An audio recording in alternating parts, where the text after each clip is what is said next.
Bom dia, boa tarde, boa noite, depende do horário que você vai ver esse vídeo, né? Meu nome é Luciana, eu sou bióloga, também tenho meu mestrado em Biologia Celular do Câncer, e eu trabalhei com pesquisa por um tempo curto, na verdade, com um pouco no Brasil e em Singapura, né?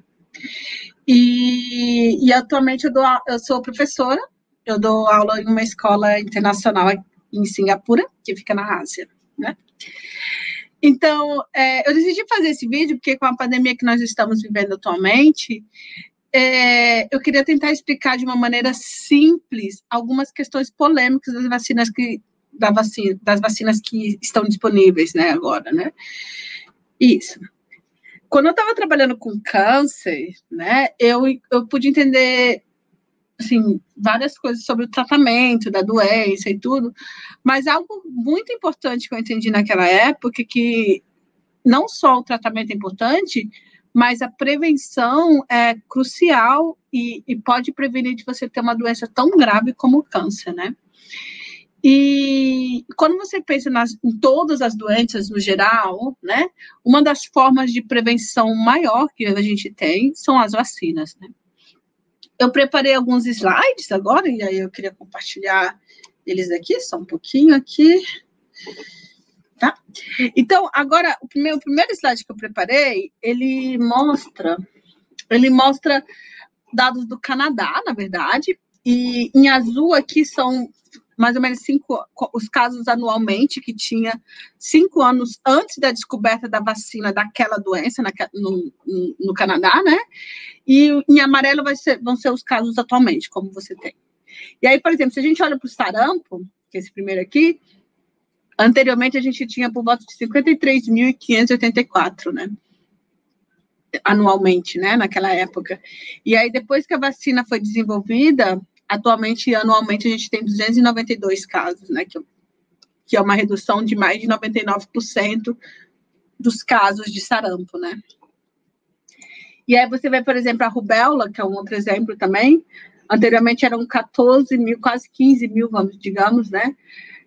De casos de doença. E hoje, e depois do desenvolvimento da vacina, hoje em dia só se vê um caso anualmente, né? Então, novamente, uma redução de mais de 99%, né? Então, o que você vê aqui é quão importante é a vacina em prevenir o número de pessoas doentes com aquela infecção, né? Com aquele... Tá. Eu gosto muito dessa gravura porque ajuda a entender um pouco mais a importância da vacina, né? Deixa eu aumentar aqui a tela. Foca nessa legenda aqui de cima, né? Em azul, a gente tem aquelas pessoas que não foram imunizadas, mas que estão saudáveis. Então, são pessoas que, quando falam imunizado, quer dizer, tomaram a vacina. Então, essas pessoas em azul, elas não tomaram a vacina e estão saudáveis, tá? As pessoas em amarelo vão significar as pessoas que tomaram a vacina, então elas estão imunizadas e saudáveis. As pessoas em vermelho são pessoas que não tomaram vacina e estão doentes, então elas vão pegar o vírus ou a infecção que você tiver, e elas também são contagiosas, que significa que ela consegue transmitir o vírus dela para outra pessoa, tá? Então, você tem aqui, por exemplo, você tem dessas duas pessoas que estão contaminadas, no caso, pode ser, por exemplo, coronavírus, né? E aí, rapidamente, esse vírus consegue se espalhar pela população. Então, você tinha uma população aqui que ninguém tinha tomado vacina, rapidamente esse vírus se espalha e cresce, tá? O que acontece se nessa população inteira 6 pessoas aqui foram imunizadas? Se essas 6 pessoas forem imunizadas, 6 pessoas tomaram a vacina, o que vai acontecer é que tem 2 pessoas aqui que estão doentes, essas pessoas vão transmitir o vírus para um grande número de pessoas, mas as pessoas que tomaram a vacina não desenvolvem a doença. Então, o que isso está mostrando? Que a vacina protege você de não ter a doença, tá? Mas a gente ainda tem um grande número de pessoas doentes e todos aqui pegaram a vacina. O que aconteceria numa população que a maior parte da população foi vacinada, tomou a vacina? O que acontece é que o que você vê aqui é que todas as pessoas que tomaram a vacina não desenvolveram a doença, nesse caso aqui, né? E não só isso. se você ver aqui, você só teve 2 pessoas contaminadas, e aqui você teve 3 pessoas. E 3 pessoas que não tomaram a vacina também não pegaram a doença. Mas por que elas não pegaram a doença? Porque elas não foram contagiadas. Então, pelo fato dessas pessoas ao redor, por exemplo, se você olha esse amarelinho aqui onde eu estou passando o mouse, você vê essas pessoas protegeram essa pessoa que está aqui no meio, que não pôde tomar a vacina, né? Então, a gente vê que a vacina não só protege a você mesmo, mas protege também aquele que está ao seu redor de não pegar a doença, tá? Então, só para terminar esse slide, compara aqui quantas pessoas doentes você tem nessa primeira gravura, comparando com essa terceira gravura, né? Quantas pessoas doentes você tem no final, né? Então, como a vacina consegue reduzir o número de pessoas doentes. E, novamente, você está protegendo não só a você mesmo, mas você está protegendo aqueles que estão ao seu redor de não pegarem a doença, né? Então, você está protegendo outras pessoas que talvez nem estejam imunizadas, não tenham tomado a vacina, mas que não vão ter contato direto com o vírus, né? E por que isso é tão importante também, né? Então, uma das coisas vai proteger, né? Então, vamos entender qual o problema também quando você tem o vírus crescendo de uma maneira que vai para outro indivíduo. Então, vamos olhar essa gravura aqui. Quando você tem esse vírus aqui, que vai de uma pessoa para outra, vai passando, e rapidamente envolve toda a população. O que pode acontecer é que, por exemplo, nesse menino aqui, por exemplo, que está aqui no centro, esse vírus que está ali dentro, ele pode sofrer uma mutação. O que é uma mutação? É uma modificação no DNA da pessoa, tá? Então, essa modificação do DNA, ela pode mudar esse vírus um pouco. Peraí que... Pode mudar, e aí ela vai passar de uma pessoa, pode passar para outra, para outra, para outra. Então, no início, só tinha uma pessoa que tinha essa modificação no DNA dele, no material genético. Mas, no final, a gente pode ter um grande número com essas modificações. E aí, qual que é o problema disso? Por exemplo, agora a gente falou de novas linhagens. Então, a gente já sabe, por exemplo, deixa eu diminuir um pouco o meu slide. A gente já sabe que tem essas mutações que já aconteceram ali na Inglaterra e também em Manaus, que você já está ouvindo falar de novas linhagens. Essas novas linhagens, elas podem ter algumas características que permitem, por exemplo, que o vírus tenha uma infecção mais rápida, que ele consiga entrar dentro da célula de uma maneira mais fácil. E isso já foi mostrado nessa linhagem da Inglaterra, por exemplo, que o vírus consegue entrar dentro da célula de uma maneira mais fácil do que o que não tinha essa mutação. E aí, esse que é o risco que a gente tem. Por isso que a gente tem que ter muito cuidado, porque quando a gente deixa o vírus crescer, de passar de uma pessoa para outra, a gente está aumentando as chances de ter mutações acontecer. E aí, as vacinas que nós temos atualmente, a gente sabe que funciona com o vírus que a gente conhece atualmente. Mas a gente não sabe se ela pode proteger contra possíveis linhagens que podem acontecer no futuro. Então, por isso que é importante que todo mundo vacine e tenha essa imunização para impedir que novas linhagens possam ser formadas, tá? E aí, agora, eu estou falando de vacina e um pouco de tudo, né? E aí, agora, eu queria explicar um pouco o que são as vacinas, né? Então, a vacina, ela permite que a gente crie dentro de nós um exército. Então, vamos entender o que é o sistema imunológico, que tanta gente tem falado, né? Então, quando a gente tem um grupo imagina que um organismo estranho entra dentro do seu corpo. Então, dentro do nosso corpo, a gente tem algumas células, um sistema que consegue formar como um exército. Então, tem um organismo estranho que invade você, e aí você tem esse exército que consegue eliminar esse organismo estranho. Só que esse exército, né, para se organizar, ele não se organiza de uma maneira muito rápida. Então, quando o organismo estranho chega, por exemplo, ele vai tentando entender as estratégias, como se organizar, e aí ele elimina. O problema que a gente tem agora é que quando o coronavírus vem, ele vem como se fosse um batalhão, né? Então, um número muito grande de vírus.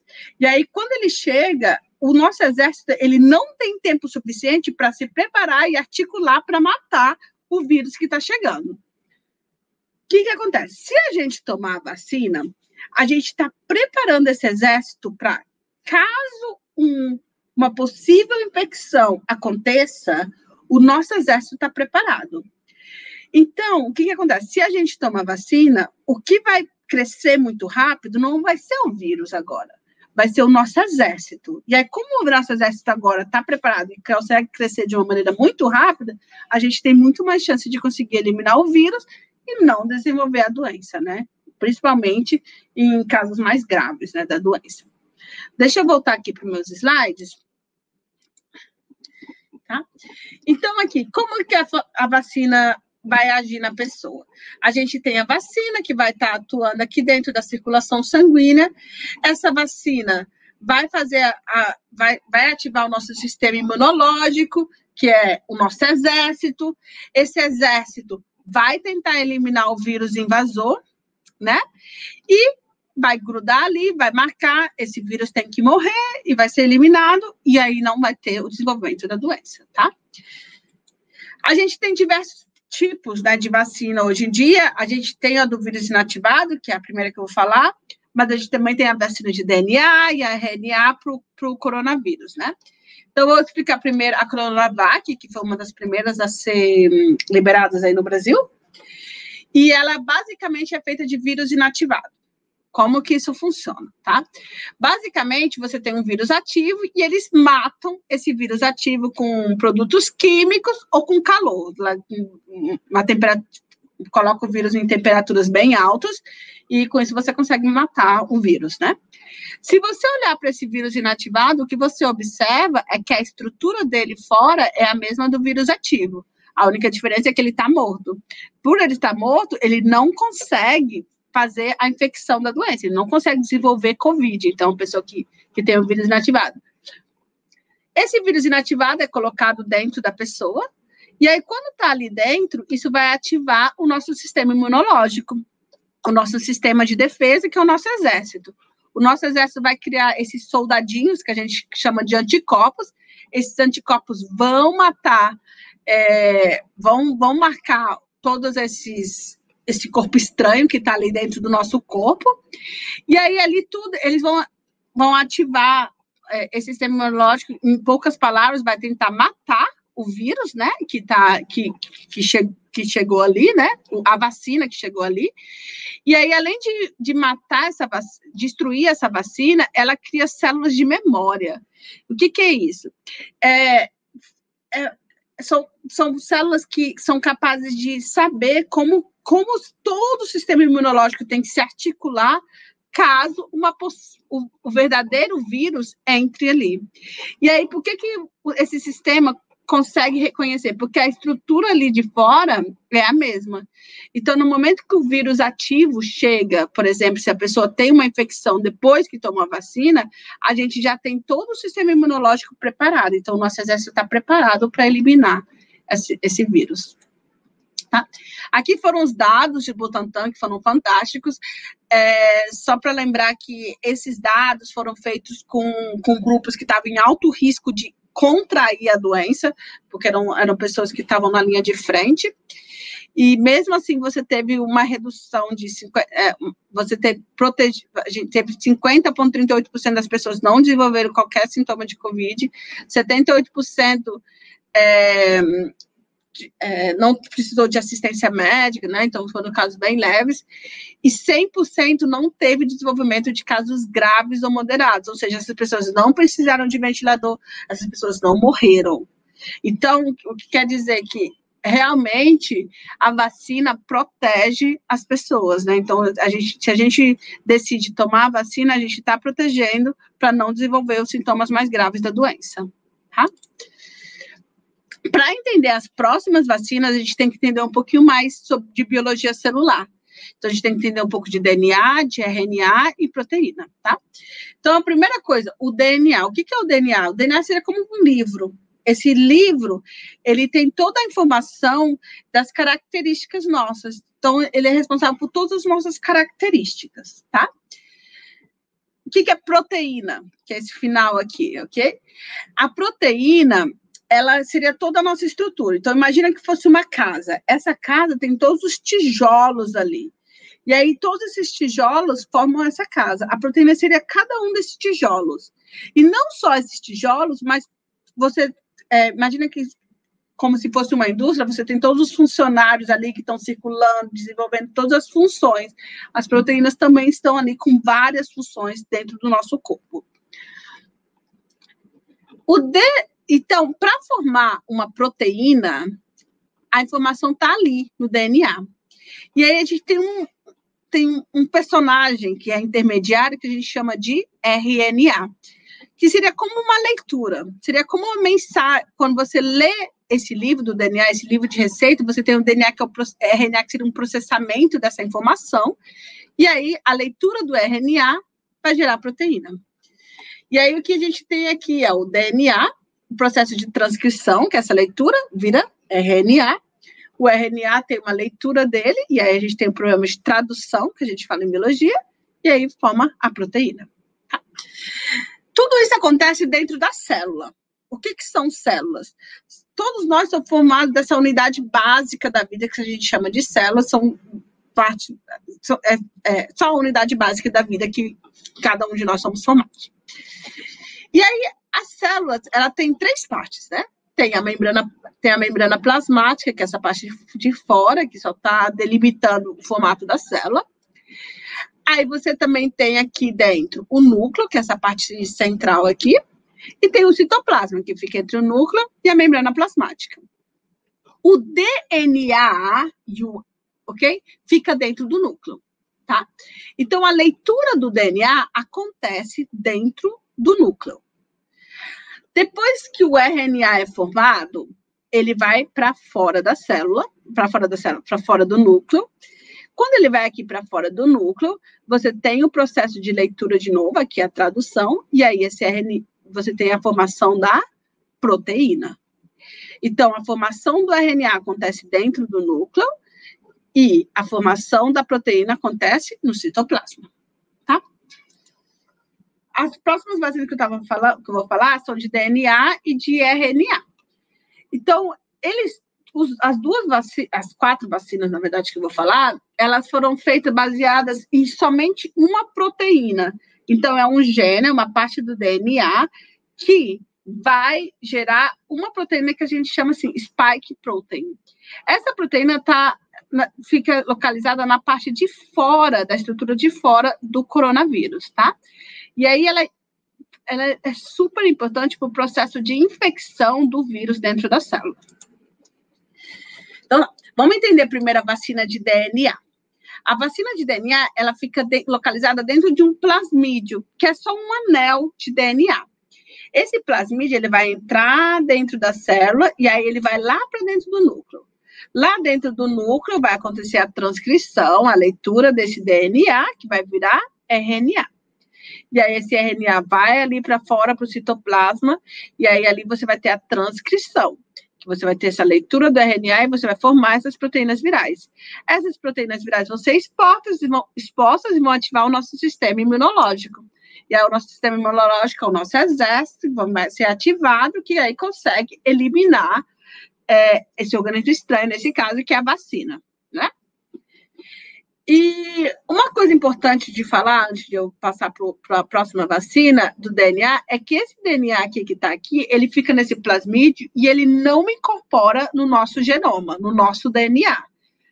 Ela não tem nenhuma estrutura tecnológica, e uma das coisas que estavam sendo fiscalizadas pelos todos os governos era que, para ter certeza que essa vacina, esse DNA aqui, esse plasmídio, não tem como incorporar no nosso genoma. Então, ele é um anel que fica fora ali do nosso DNA. Beleza? A outra vacina que a gente tem é de RNA. A vacina de RNA, ela vai entrar aqui, ela vai estar numa bolha de gordura, e aí ali você tem essa sequência do RNA da mesma proteína do spike lá, né? spike protein. Aí esse RNA vai entrar dentro da célula, ele não vem dentro do núcleo, só fica ali no citoplasma, e depois disso vai ter um processo de tradução, que aí você vai ter a formação das proteínas, e aí essas proteínas vão ser expostas, que vão gerar a resposta imunológica. Algo importante de falar do RNA é que, além de não entrar no núcleo, ele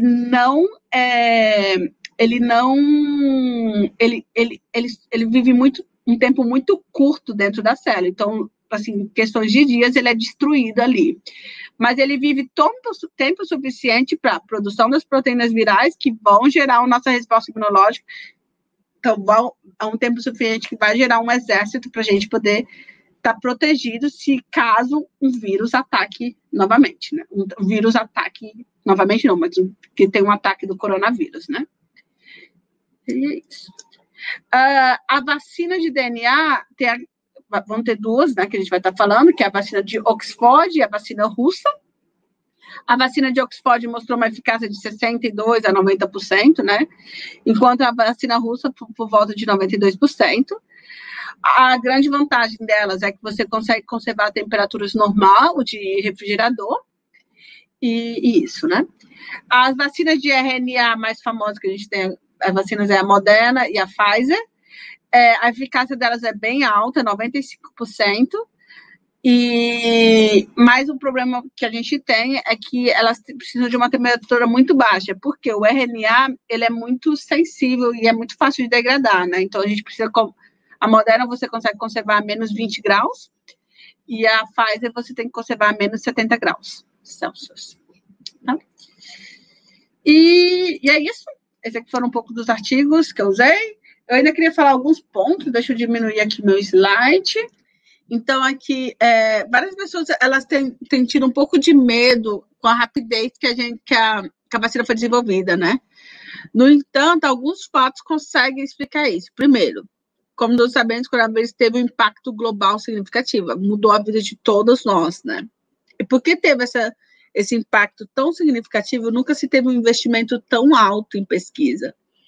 Então, a gente teve um apoio bem maior, e não só financeiro, mas de vários governos do mundo que apoiaram todas essas pesquisas, né?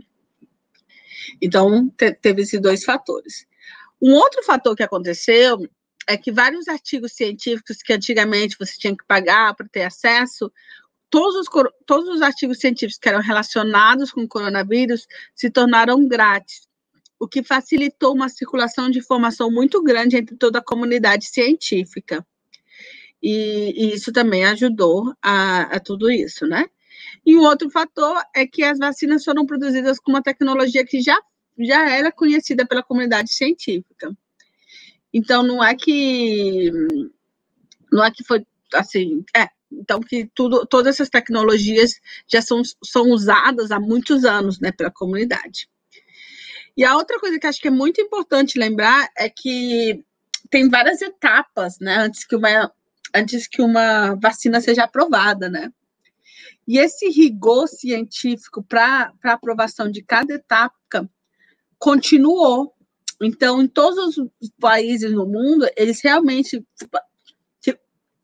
teve que ser aprovado cada um dessas etapas antes que fosse agora, né, que tá garantido para toda a população, né? E isso. E algumas pessoas têm um pouco de medo a longo prazo. A maior coisa que a gente não sabe ainda, né, a longo prazo, é quanto tempo a vacina dura, né? Então, porque, por exemplo, a vacina da gripe comum, a gente tem que tomar uma a cada ano, né? Mas, por exemplo, a febre amarela, a gente só precisa tomar uma vez na vida e só, não precisa tomar mais, né?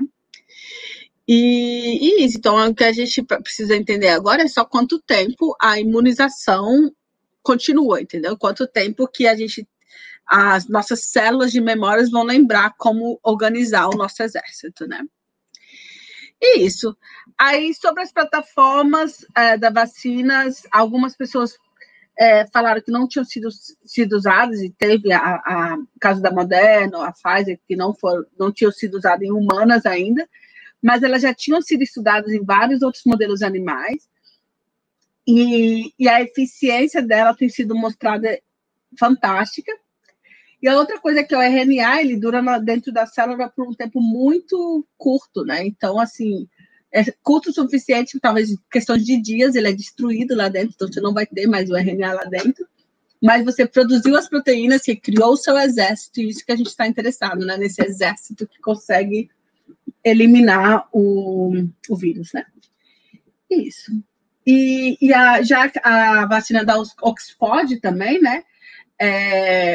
Mesmo que da Oxford, a gente já teve outras vacinas que usaram a mesma tecnologia, que é o caso da Ebola, o SARS-CoV-1 e o MERS, né? Que também já usaram a mesma tecnologia dessa que Oxford, né? Então, isso. E aí agora era mais para dividir essas informações. Eu espero que o vídeo tenha ajudado a entender mais sobre todas as questões da vacina. E obrigada para você que assistiu até esse momento.